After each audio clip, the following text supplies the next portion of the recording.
네, 기도 시작하겠습니다.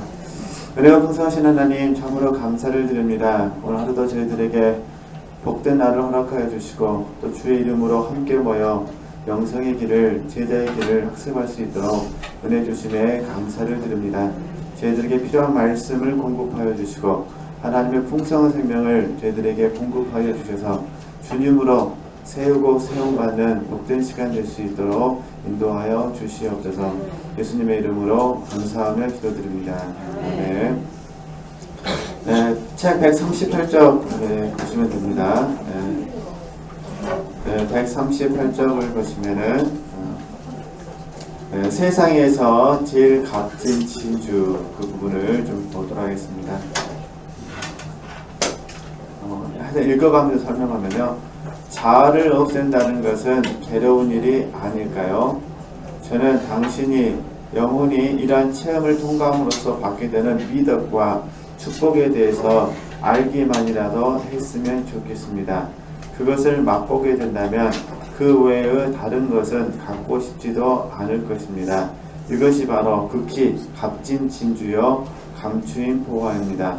이것을 발견하는 사람은 누구든지 그것을 사기 위하여 자신이 가진 모든 것을 아낌없이 팔아버리게 됩니다. 일단 끊고 좀 설명하도록 하겠습니다. 저희들이 누림에 대해서 담임 목사님이랑 함께 공부할 때 그 세 가지를 배우시잖아요. 첫 번째는 있는 자가 되자, 그죠? 두 번째는 가진 자가 되자, 그 다음에 세 번째가 얻는 자가 되자. 이 말 공부하는데 이제 오늘 공과에 적용하면 얻는 자가 되자 그런 부분입니다. 이제 오늘 공과를 적용한다면, 근데 이제 얻는 자가 된다는 건 어떤 의미냐면은 이제 쉽게 말해서 잃어버린 것이 있고 잃어버린 것이 있고 얻는 것이 있다면 나는 잃어버린 것을 바라볼 거냐 아니면 얻는 것을 바라볼 거냐 지금 이 이야기입니다. 그래서 어렵게 생각하지 마시고요.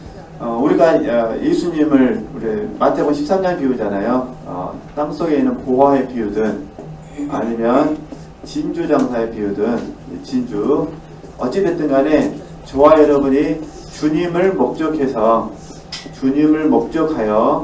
주님을 알고 얻고 소유하기를 원한다면 이게 지금 제 교회에서 사용하는 친숙한 어머니까 주님을 목적해 가지고 주님을 알고 얻고 소유하기를 원한다면 내가 보화를 사기 위해서는 대가를 지불해야 되고 진주를 사기 위해서는요 대가를 지불해야 되잖아요. 그러니까 잃어버리는 거 이게 자아죠.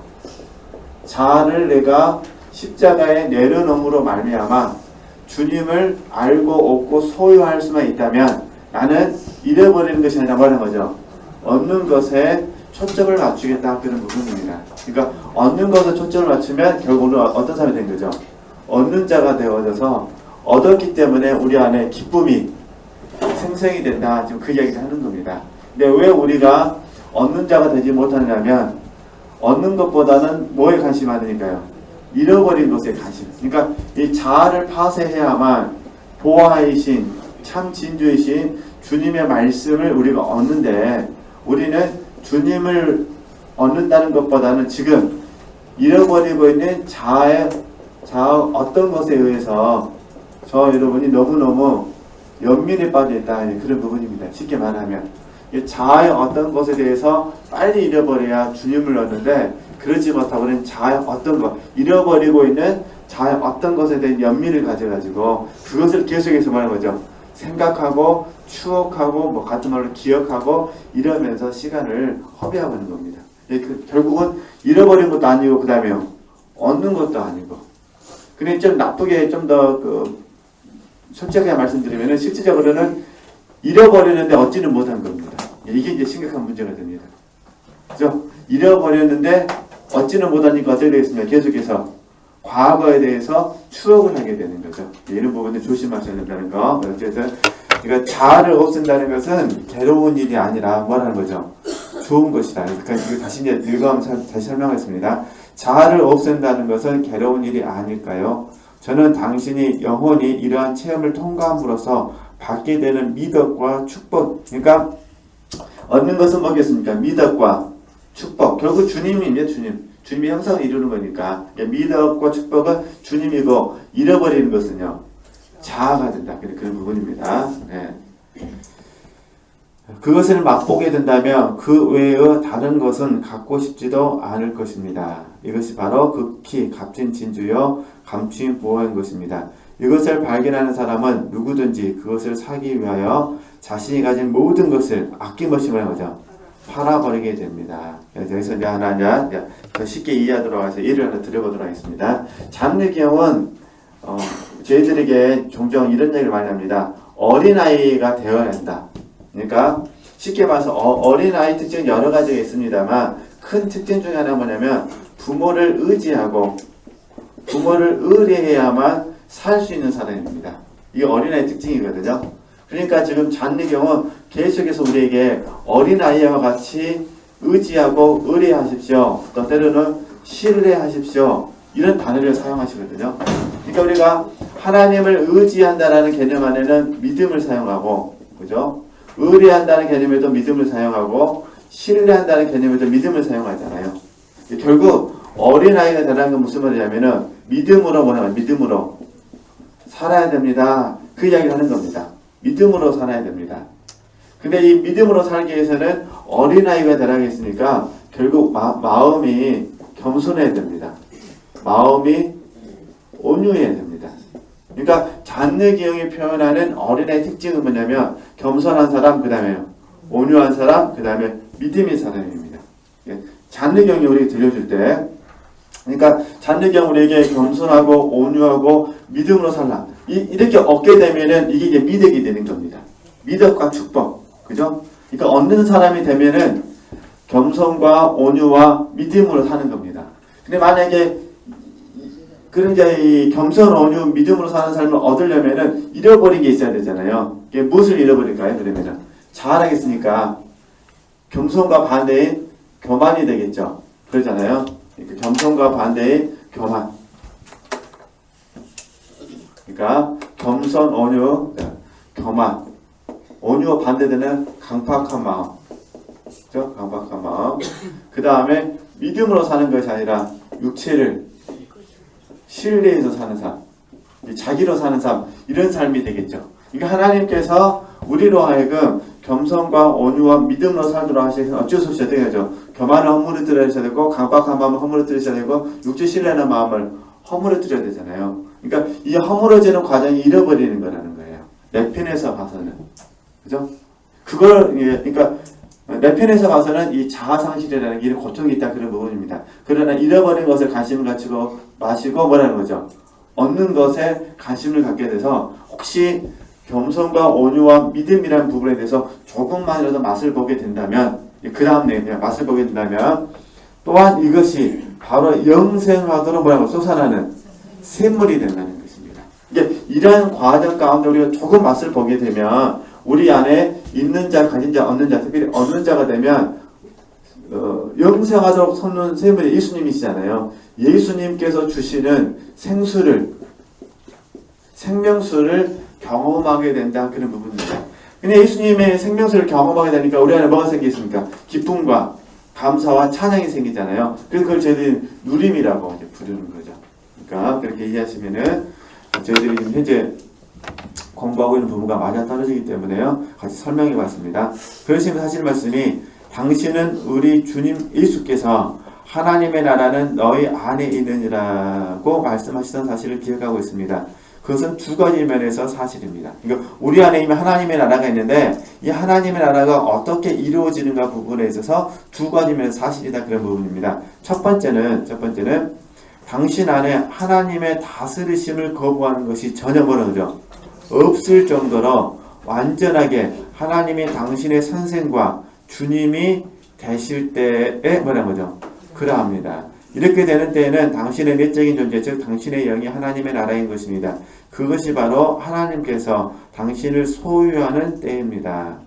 이건 어떤 의미냐면은 어려운 건 아니에요. 저희 생명 이야기를 할 때 생명은 살리는 역사와 주관, 다스리는 역사를 한다고 그러잖아요. 그죠? 이 다스리는 역사를 설명할 때 저희 통치의 개념 쓰거든요. 그러니까 하나님의 나라는 크게 세 가지 개념이 있는데 첫 번째가 통치의 개념입니다. 통치. 그러니까 하나님의 나라가 우리 안에서 확장되어진다는 것은 하나님의 통치가 또 다스림, 통치의 영역이 계속해서 확장되어진다 그런 부분입니다. 그러면 우리가 늘 배웠듯이 성령께서 영을 다스리고 영이 혼을 다스리고 혼이 몸을 다스리는 이 부분에 대해서 이 부분이 계속되어져서 확장되어진다.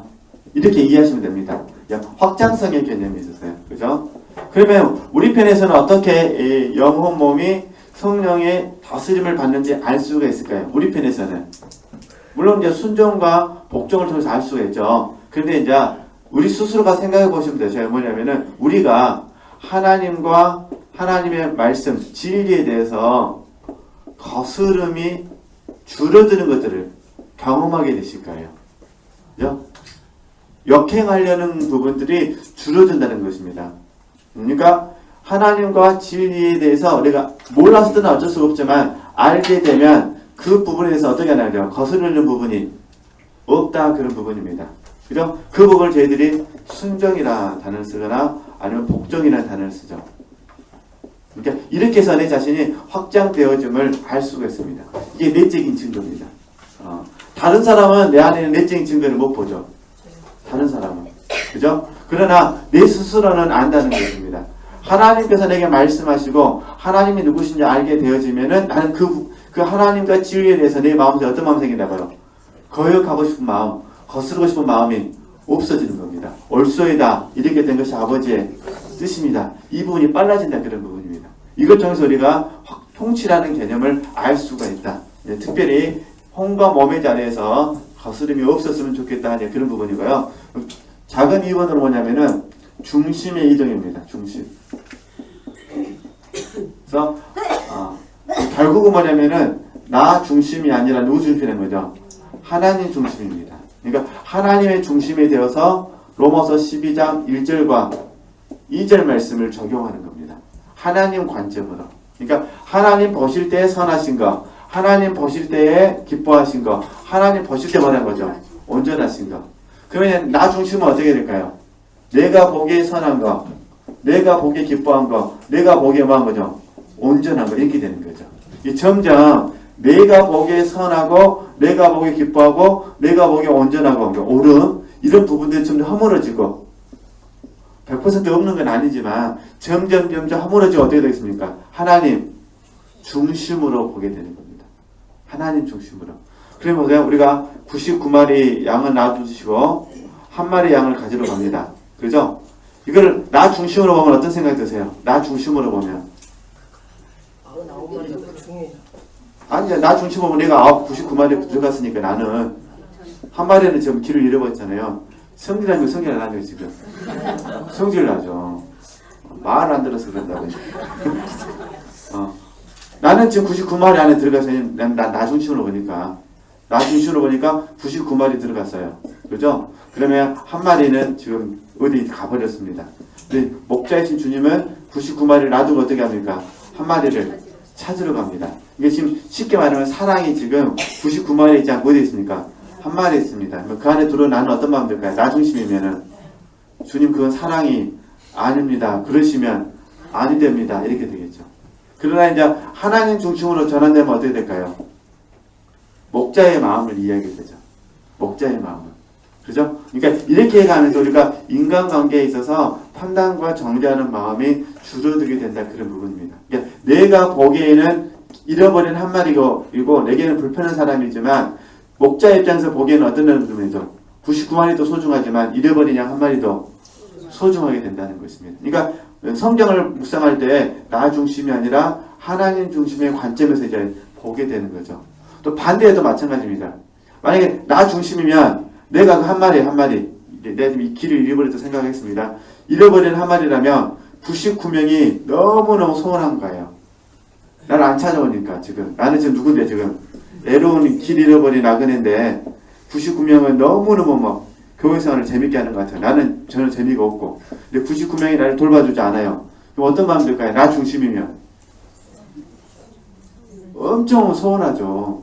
그러잖아요. 나는 그런데 만약에 우리가 하나님 중심으로 본다면 어떻게 될까요? 길 잃어버린 입장에서 본다면 아, 나도 이제 앞으로는 목자의 음성을 잘 듣고, 이해되시죠? 목자의 음성을 잘 들어서 이제 잃어버린 양이 아니라 99마리 안에 들어가는 목자의 음성을 잘 듣는 양이 되겠다. 이렇게 전환이 되겠죠. 그죠? 그러니까 이런 부분들이 어디서 이루어지냐면 영에서 이루어지는 것이 아니라 혼에서 이루어집니다. 생각과 마음과 의지에서 이루어지거든요. 이거는 나 중심으로 보느냐 아니면 하나님 중심으로 보느냐. 이 부분은요 굉장히 인간관계에서 중요한 공과거든요. 어쨌든 그렇게 한번 아시고 한번 적용해 보시는 겁니다. 시험 문제는 아닙니다만. 그래서 어쨌든 우리가 로마서 12장 1절에서 2절을 공부하는 것은 나 중심으로 보는 것이 아니라 누구 중심으로요? 하나님 중심으로. 그래서 이 중심의 이동이든 통치든 다 공통점인데 잘 되려면요 늘 배우셨듯이 영적 통찰력하고요 영적 인감성의 문제가고요. 그 다음에 이미 중복되지만 더 포괄적인 개념으로 영적 지각의 부분이 굉장히 중요합니다. 왜냐하면 영에서 시작을 해야 되거든요. 그죠? 영의 통치를 받아야 되고 하나님 중심으로 봐야 되니까. 그래서 이런 훈련들을 앞으로 계속 해주셔야 됩니다. 내가 어떠냐를 바라보면은 잃어버리는 것에 지금 또 빠져 있습니다. 그럼 100% 솔직히 잃어버린 것에 빠지면 100% 전부 다 연민에 들어오게 되어 있습니다. 그 순간만큼은 뭐 이렇게 1시간일 수도 있고 뭐 30분일 수도 있고 2시간일 수도 있고 3박 4일일 수도 있고 뭐 그러지만 그 순간만큼은 연민이 들어옵니다. 그래서 혹시 우리 지체들께서 하나님과 교통이 되지 않는다고 느껴지시면요 여러 가지로 점검하셔야 되지만 무엇보다 내가 지금 잃어버린 것에 마음이 가 있는 건 아닌가를 보셔야 됩니다. 특별히 그래서 연세 많으신 분들은 잃어버린 세월을 생각하시면 안 됩니다. 잡을 수 없는 세월 생각하면 뭐겠습니까? 그러니까 남은 세월을 생각해야 됩니다. 아, 남은 세월은 내게 너무너무 소중하다. 그죠? 어제 못 먹는 음식 괴로워하지 마시고 오늘 맛있게 먹을 음식을 생각하면서 이렇게 이제 해주셔야 돼요. 근데 참 우리 육체는 묘해가지고요 순간순간마다 잃어버린 거예요. 그러면은 100%그 순간만큼은 연민에 들습니다. 그러면은 하나님께서 기뻐하지 않으시죠? 세 번째 어떻게 되느냐? 맛을 아까 맛이라 그랬잖아요. 이 맛을 보셔야 이게 우리에게 하늘 소망으로 가져다 줍니다. 맛. 이게 사랑의 맛입니다. 사랑의 맛. 물론 사랑에는 두 가지가 있잖아요. 달콤한 것이 있고 쓴 것이 있죠. 다 사랑이니까. 달콤함도 사랑이요. 쓴 것도 사랑입니다. 달콤함은 생각하시면 안 됩니다. 그러나 확실한 거는 달콤한 사랑을 생각할 때는 주님과의 깊은 어떤 사랑을 묵상하셔도 되시고요. 쓴 부분을 설명할 때는요. 주님의 그 고통에 참여한다는 부분을 이해하시면 됩니다. 이 두 가지 다 동시에 생각하셔야 됩니다. 그래서 이 맛을 맛보게 되면 우리에게는 하늘 소망이 생겨가지고요. 끊임없이 하나님께 빨리 가고 싶다라는 소망이 생기게 됩니다. 하나님께서 때가 되면은 점점 우리에게 이 맛을 강하게 역사하십니다. 이 맛이 강해지면 어떻게 되냐? 이 세상의 그 즐거움이라든가 고통에 대해서 극복할 수 있는 힘이 생깁니다. 하늘 소망이 강해지면 이 땅에 있는 삶이 고통이 없다는 것이 아니라 고통은 있는데 그 고통을 넉넉히 이겨내게 만듭니다. 그렇죠? 그래서 특별히 하나님께서 어떤 고난을 주시려고 막 계획 세우셨다면은 보통 그분들에게는 꼭 그런 건 아니지만 대체적으로 제가 보니까 그분들에게는 이미 맛을 하나님 미리 줘버리십니다. 그래서 맛을 주셔갖고 넉넉히 그 말씀 가운데 고난을 극복해 내게 합니다. 이게 알고 보면 내가 고난을 이겨낸 것이 아니라 하나님이 말씀으로 내게 고난을 이겨 내게 하시면서 나로 하여금 그 말씀을 깨닫게 하시는 겁니다. 그러니까 이렇게 이해하셨으면 좋겠습니다. 네, 그 다음에 이제 보겠습니다. 두 번째 어떤 문제냐? 당신이 하나님을 소유하는 문제입니다. 좀 더 읽고 설명하겠습니다. 우리가 하나님을 소유하게 될 때 또한 우리는 하나님의 나라를 소유하게 됩니다. 또한 하나님의 나라 안에서 충만한 기쁨이 있습니다. 우리의 궁극적인 목적은 이 세상에서 하나님을 즐거워하는 것입니다. 하나님을 즐거워하는 것, 이것이 바로 우리가 창조된 목적인 것입니다. 그러나 슬프게도 이것이 도달 가능한 목표이며 아주 쉽게 이루어질 수 있다는 사실을 깨닫는 사람은 아주 적습니다. 하나님을 섬긴다는 것은 곧 다스린다는 것입니다. 우리가 하나님을 소유한다는 건 어떤 의미냐면요. 하나님을 소유한다는 것은 제가 조금 전에 하나님을 알고 얻고 소유한다는 단어를 썼거든요. 그 부분 연관해서 잠깐 설명하겠습니다. 하나님을 알고 그 다음에 얻고 소유한다. 네, 이거는 쉽게 말해 이렇게 이해하시면 됩니다. 내가 하나님을 영으로 하나님에 대해서 알았습니다. 네, 예를 들어서 하나님은 여호와 일의 하나님이시다. 예를 들어서 여호와 일에 대신 하나님이다. 이걸 내가 영으로 알았다는 거예요. 알았는데 얻는다는 게 뭐냐면 체험이 있는 거예요. 체험. 이해되시겠죠? 그러니까 내가 말씀의 사역자를 통해서 알든 아니면 스스로 묵상을 통해서 알든 아니면 뭐 창세기 나와 있는 창세기 22장에 나와 있는 아브라함의 사건을 통해서 알든 하나님은 여호와에 대신 하나님을 내가 알았다. 이게 아는 것이고 그다음에 얻는다는 것은 뭡니까? 실제적인 삶 속에서 체험을 통해서 내가 하나님을 얻는 것이 되는 겁니다. 그럼 이제 소유하는 거 뭐냐면은 체험을 얻었으니까 그 하나님이 계속해서 나의 하나님으로 내 안에 모시고 사는 겁니다. 이걸 저희들이 이제 소유한다는 단어를 씁니다. 그러니까 이 나의 하나님, 이 소유하는 단계가 되면은 그 다음에 사건이 있을 때 그 다음 사건 가운데 그 나의 하나님을 적용하게 됩니다. 적용. 그죠? 그러니까 알고 얻고 소유하는 거는 항상 날마다 힘을 써야 됩니다. 요 지체들께서 잘 아시는 시편 18편 말씀 보면은 다윗이 이런 고백을 하시잖아요. 여호와는 나의 하나님이시고 나의 방패시고 나의 산성이시고 그래서 나의 요새시고 이런 고백을 하시잖아요. 시편 18편에. 근데 다윗은 하나님을 아는 자, 하나님을 아는 지식이 있었는데 이 지식을 알고 얻고 소유하기 위해서 계속해서 어떻게 하느냐? 전쟁터에서 그 하나님을 믿고 전쟁터에서 성벽을 향하여 돌진을 합니다. 물론 이 성벽이 우리가 생각하는 성벽인지 저도 잘 모르겠어요. 왜냐면 저도 뭐 이스라엘 가서 보지를 않았기 때문에 높이가 얼마인지는 잘 모르겠습니다만 그러나 확실한 것은 다윗은 블레셋과의 싸움을 싸울 때 하나님이 나의 하나님이심을 믿고 하나님이 나의 산성이심을 믿고 가만히 있었던 게 아니라 그 하나님을 믿고 계속 뭐 하는 거지? 내가 성벽을 향하여 돌진을 해서 그 성벽을 향하여 담을 뛰어넘는 겁니다. 뛰어넘는 과정 가운데 화살을 맞을 뻔한 경우도 있을 것이고 그러잖아요. 블레셋 사람이 화살 쏠 때 누굴 먼저 쏘겠습니까? 장수를 먼저 쏴야죠. 장수가 죽으면 그 끝나는 거니까. 그러니까 계속해서 이 블레셋 사람들이 다윗을 바라보면서 다윗이 누군지 아니까 계속해서 활을 쏘아댈 수 있잖아요. 근데 다윗은 하나님을 나의 산성으로 삼으시고 나의 피난처로 삼으셨지만 근데 그런다고 해서 성벽을 넘어야만 전쟁에서 이길 수가 있기 때문에 계속해서 달려가서 어떤 성벽을 뛰어넘어서 전쟁에 싸워 이긴다는 겁니다. 그러니까 알고 얻고 그 다음에 소유. 그럼 우리에게도 이 전쟁이 있잖아요. 끊임없는 영적인 전쟁이 있잖아요. 그죠? 영적 전쟁. 제일 많은 곳이 마음이잖아요. 물론 어떤 분들은 생각이시겠지만은 마음과 생각이 끊임없이 전쟁터이시잖아요. 이렇게 해야 되나 저렇게 해야 되나 해야 되나 말해야 되나 먹어야 되나 안 먹어야 되나 여러 가지 별의별 생각 다 드시죠. 그리고 또 안 좋은 일만 있을 때가 아니잖아. 좋은 일 있어도 마찬가지잖아요. 갑자기 내가 로또 맞은 일은 없으시겠지만 로또 24억 맞았다. 이걸 어디다 보관해야 되나? 침대 밑에다 넣어야 되나? 바닥에 깔아야 되나? 또 저녁마다 세어봐야죠. 또 한 장에다 삥 당한 건 아닌가? 이걸 강주은행에다 넣어야 되나? 이걸 어디 국민은행에 넣어야 되나? 우리 안 맞아봤습니까? 상상 속에서 보면 복잡한 부분이 생기잖아요. 그러니까 좋은 일이 있더라도 그렇고요.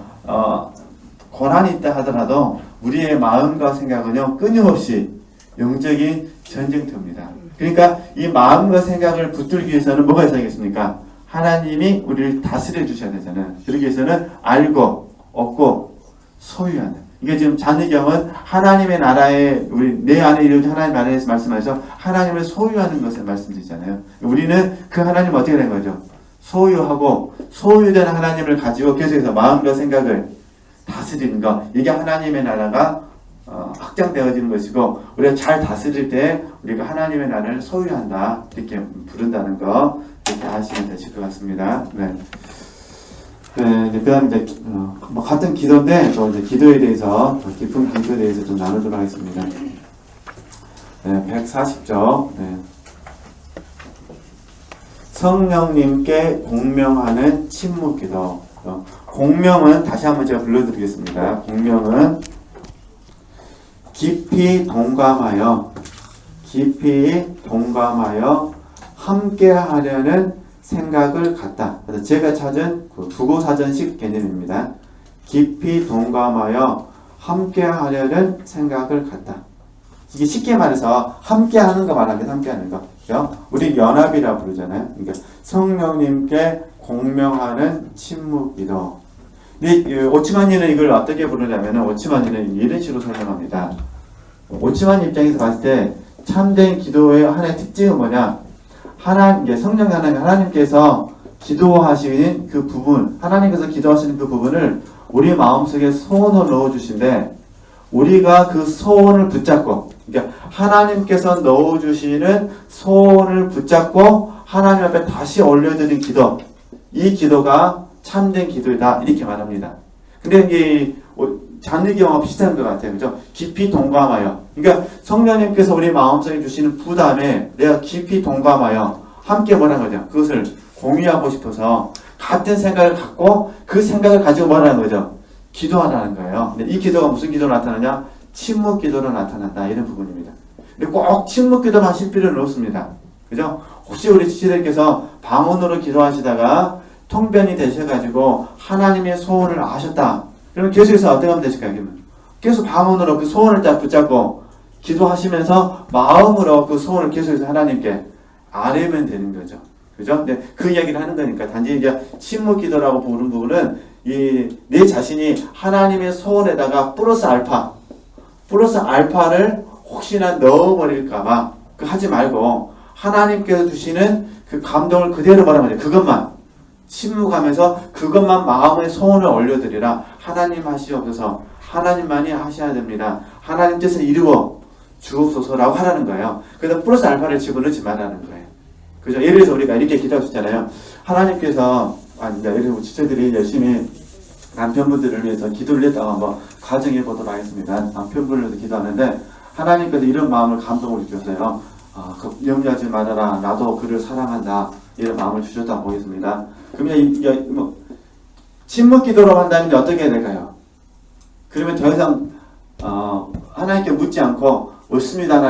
하나님이 남편의 영혼을 사랑하시니 참으로 감사합니다. 당신의 영혼이니 하나님께서 마음껏 당신의 뜻대로 사랑하시옵소서. 이런 게 침묵 기도가 되는 거예요. 그리고 여기에 플러스 알파 붙습니다. 하나님께서 사랑하시니 참으로 감사합니다. 우리 남편 기도 잘하게 하시고, 그죠? 술, 담배 끊게 하시고, 또 무엇 때문에 연락하세요? 집에서도 좀 자상하게 하시고, 돈도 좀 많이 벌게 하시고, 이런 것들을 붙어버린다, 그런 부분입니다. 이거 붙이지 말라는. 몰랐을 때는, 이 부분에 대해서 몰랐을 때는 이렇게 기도하셔도 상관없잖아요. 모르니까. 소원을 하나님께 올려드리는 거니까. 그러나 혹시 하나님께서 알게 해주셨다면 뭐라는 거죠? 알게 해주셨다면 우리가 이 부분들은 입을 다물고, 이해되시겠죠? 입을 다물고 하나님께서 원하시는 대로 하시옵소서라고 하셔야 된다니까. 이게 지금 우리에게 이 공과가 배우는 겁니다. 이렇게 정리하면요, 얼마나 우리가 자기 부인 자아 부정이 잘 돼야 될까요? 그렇겠죠? 네, 이 부분 이해하시면 되실 것 같습니다. 그럼 보겠습니다. 일단 그 작은 것이 써진 부분을 미리 제가 설명하고 큰 것이 좀 들어가도록 하겠습니다. 침묵 기도는 자, 다시 말하면은 잔느기가 말하는 침묵 기도는 아무 말도 안 하는 기도가 아닙니다. 하나님께서 감동을 주셨을 때 그 감동하심 앞에 입을 다물고 뭐라는 거죠? 그 감동하심을 붙잡고 기도하는 것. 이게 침묵 기도입니다. 이게 침묵 기도는 활동을 금하는 것이 아닙니다. 이해되시겠죠? 이 침묵 기도는 더 열심히 활동하는 거예요. 간절한 마음을 하는 거거든요. 오히려 활동을 뭐라는 거죠? 격려합니다.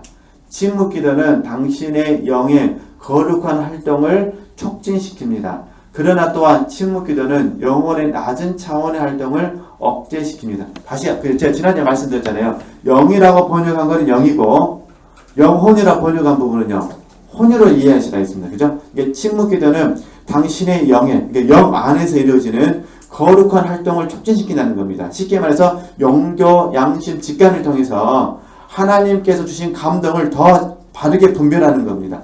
더 이해되시겠죠? 예민해진다는 부분이고, 근데 반대로 영혼의 낮은 게 우리 혼에서는 어떤 할 때는 혼에서는 활동을 멈춘다는 거예요. 혼의 개입을 차단시킨다는 그런 부분이에요.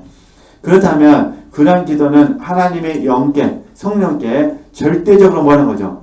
우선적이어야 합니다. 성령님의 활동이 당신 자신의 활동의 자리를 대신해야만 합니다. 그러한 자리 바꿈은, 자리 바꿈, 이걸 저희들이 주도권이라고 합니다. 주도권, 자리 바꿈.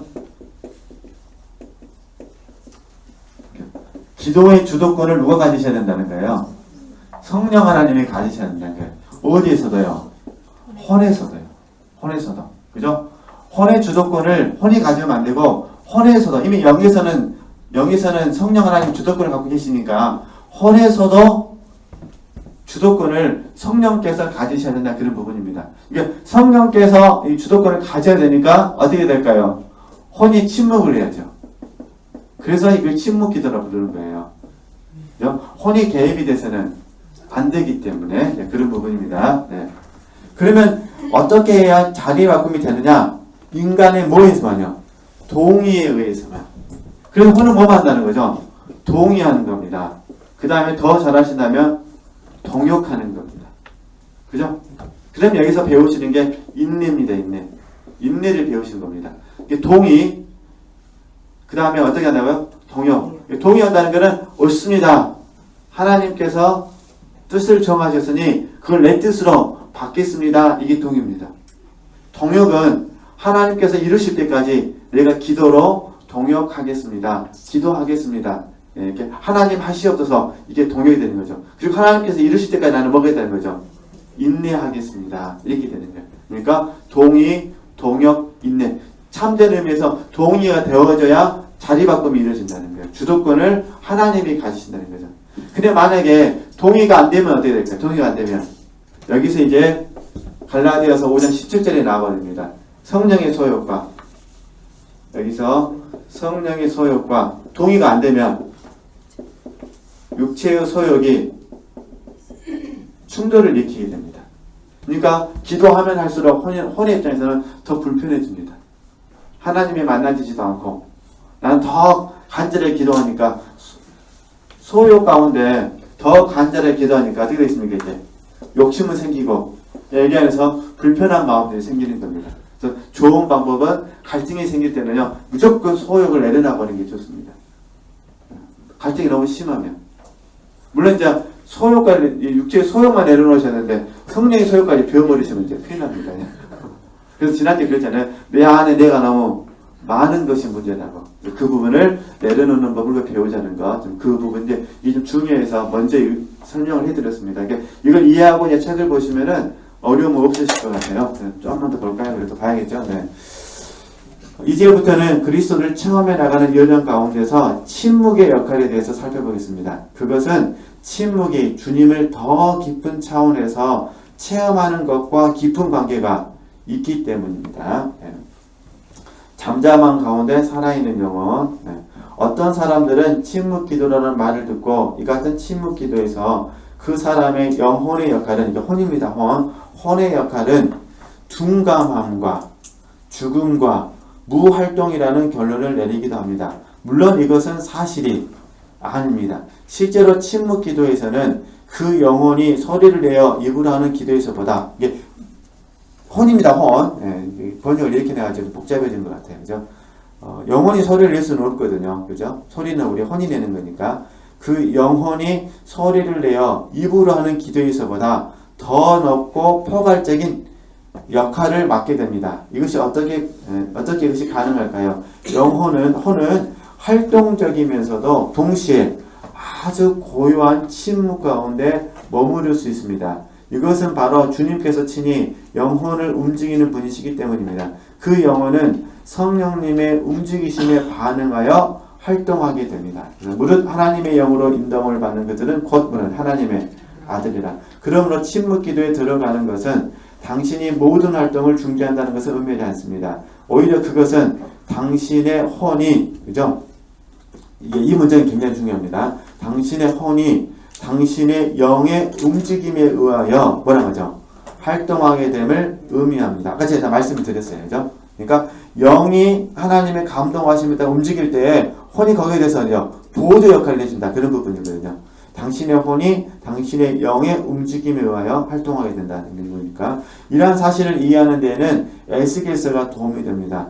에스겔은 바퀴들에 관한 환상을 보았습니다. 그가 보았던 이러한 바퀴들에는 생명, 즉 성령이 있었습니다. 그 영, 즉 성령이 가는 곳에는 그 바퀴들도 같이 갑니다.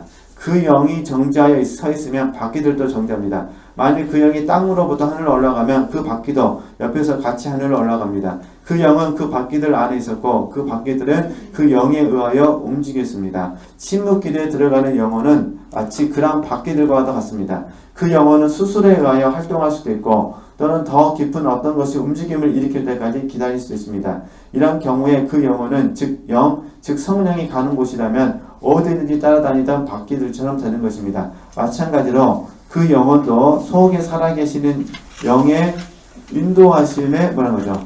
복종해야 합니다. 자, 그러면은 여기서 이제 교과서는 여기까지만 하고요. 하나 보충만 하고 마치도록 하겠습니다.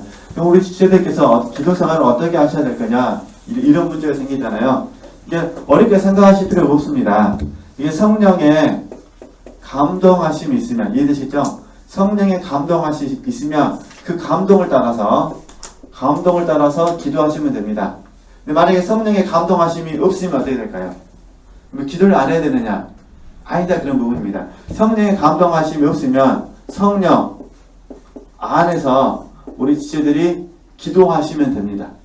또는 성령으로 기도하시면 됩니다. 그죠? 그러니까 다시 성령의 감동하심이 있을 때 기도하시는 방법, 또 감동하심이 없다 하더라도 성령 안에서 하나님께 소원을 아뢰는 방법이 있고요. 방언으로 성령으로 기도하는 방법이 있습니다. 이렇게 기도하다 보면 성령으로 기도하시든 성령 안에서 소원을 따라서 기도하시든 이렇게 기도하시다 보면 다시 하나님께서 필요하시면 어떻게 될까요? 우리에게 감동을 주시겠죠. 그러면 그 감동을 붙잡고 뭐 하시면 돼요? 기도하시면 되는 거죠. 그죠? 이 두 가지의 방법을 계속해서 우리 지체들이 적용해 주셔야 돼요. 그죠? 그래서 저희 이제 우리가 어제 로렌스 선생님 공부를 했기 때문에 그래서 로렌스 선생님이 하신 얘기 그거잖아요. 자기는 기도 시간에 정해져서 규칙적으로 정해진 기도 시간보다는 삶 속에서 자연스럽게 기도하는 것이 훨씬 쉬웠다고 표현을 하잖아요. 그런 부분이거든요. 왜냐하면 기도 시간에 규칙적으로 하는 이 기도는 뭐냐면은 수도사들이 정확하지 않지만 밤 8시에서 9시 사이에 기도를 한다 하면 땡땡땡 종을 치면은 이 1시간 동안에는 모든 걸 멈추고 기도를 해야 됩니다. 근데 사람이 그러잖아요. 어떤 날은 8시부터 9시까지 기도를 한다 하더라도 기도가 잘 되는 날이 있지만 어떤 날은 8시에 막 감기 몸도 걸리고 뭐 허리도 아플 수도 있고 무릎도 아플 수도 있잖아요. 근데 억지로 와갖고 지금 여기 앉아있으면 교통이 잘 될까요? 안 될까요? 안 되잖아요. 이해되시죠?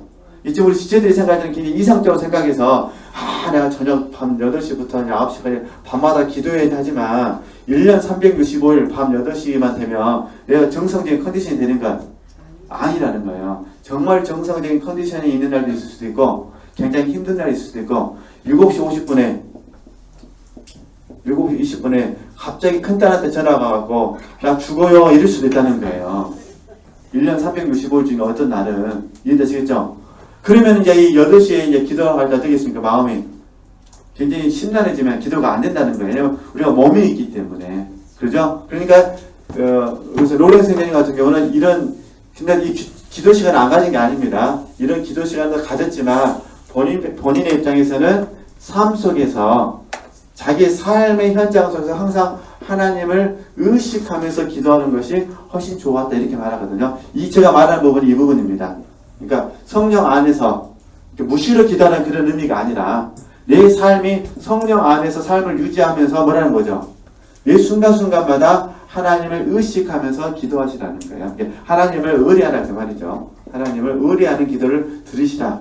그리고 혹시 기도 시간에 내가 방언으로 기도할 수 있으시다면 뭐라는 거죠? 방언으로 기도하시고 그 대신 균형을 잡아야 되니까 그런 과정 가운데 성령의 감동하심이 있으면 이때 이제 무시로 기도가 되겠죠. 성령의 감동하심이 있으면 침묵 기도, 그 감동을 붙잡고 하는 기도, 침묵 기도를 하셔야 된다는 거. 그죠? 그 감동하시면 플러스 알파를 개입시켜서는 안 된다는 거. 나는 못합니다. 나는 안 합니다. 내가 왜 해야 됩니까? 내가 왜 그를 용서해야 됩니까? 이런 식에서는 내가 왜 그를 축복해야 됩니까? 나는 전혀 축복하고 싶은 마음도 없는데 그러면 안 된다 그런 부분입니다. 이 성령께서 감동을 주셔가지고 미운 사람을 막 축복하는 기도가 나가게 되면 어떻게 하셔야 되느냐? 그러면 이제 감동을 따라서 기도를 하셔야겠죠? 맞아요. 또 그렇게 한번 해보시라 그런 부분입니다. 다음 주는 쉬어야 될 것 같아요. 다음 주는 어떤 교회 일정상 제가 인도할 수가 없고 그래서 다음 주는 쉬고 그럼 며칠 해야 되죠? 갑자기 헷갈려버리네. 하여튼 다음 주가 셋째 주잖아요. 다음 주 쉬고 넷째 주 목요일날은 저희 화평원에서 하도록 하겠습니다. 오늘은 거기 추수감사절 벽에 그 그림을 붙여야 되기 때문에 바닥에 전지를 다 깔아놨었거든요. 그래서 저희들이 어쩔 수 없이 오늘 여기서 했고요. 다음 주 목요일 날은 쉬고 그 다음 주 목요일 날은 화평원에서 공부하도록 하겠습니다. 하나님께 영광 돌리겠습니다.